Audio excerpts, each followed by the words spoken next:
must give somebody at least a 15-day advance notice of cancellation, because we're going to pay the insurance as long as this guy continues to pay.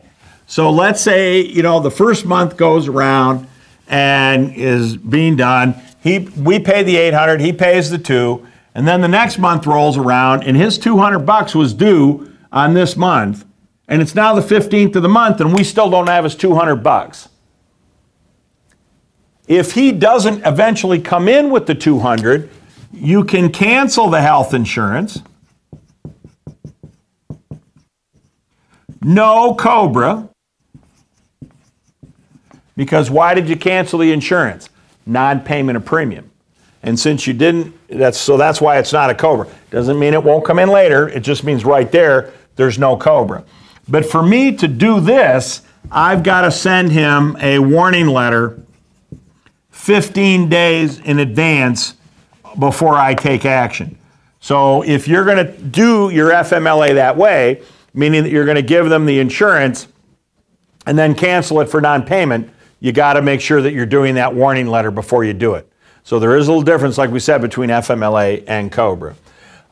Just to finish this thought here, because I know we're running out of time, is if you cancel the insurance and there's no COBRA there, here's the weird part about COBRA, and where you have to make sure you talk to your insurance carriers, you talk to your brokers, you talk to your reinsurance carriers.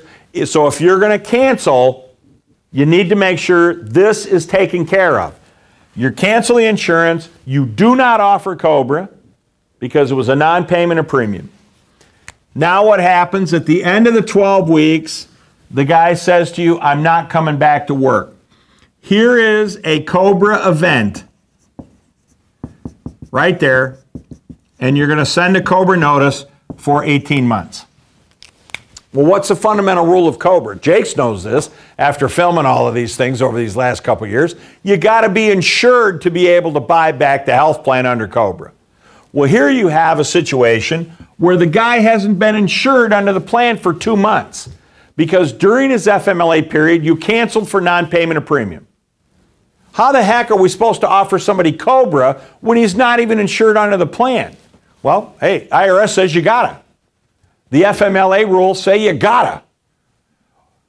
Well, wait a minute, he's not insured. Yeah, you have to treat it, according to the IRS, as if his benefit level was frozen.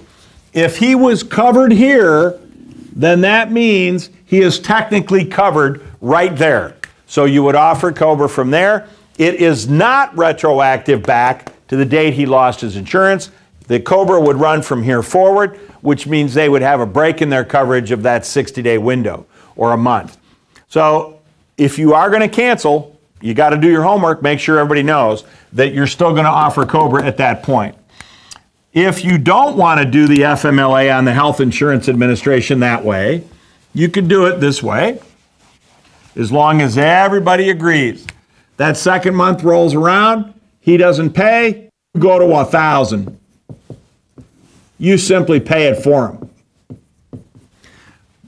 But that's part of what? The written agreement. When he goes out on FMLA, you say, listen, hey, you're going to owe us $200 a month. We're going to check our money order. It's going to be due on the 1st. I'm going to give you a max 30-day grace period in which to make that payment. By the way, if you don't make the payment, we'll pay it for you,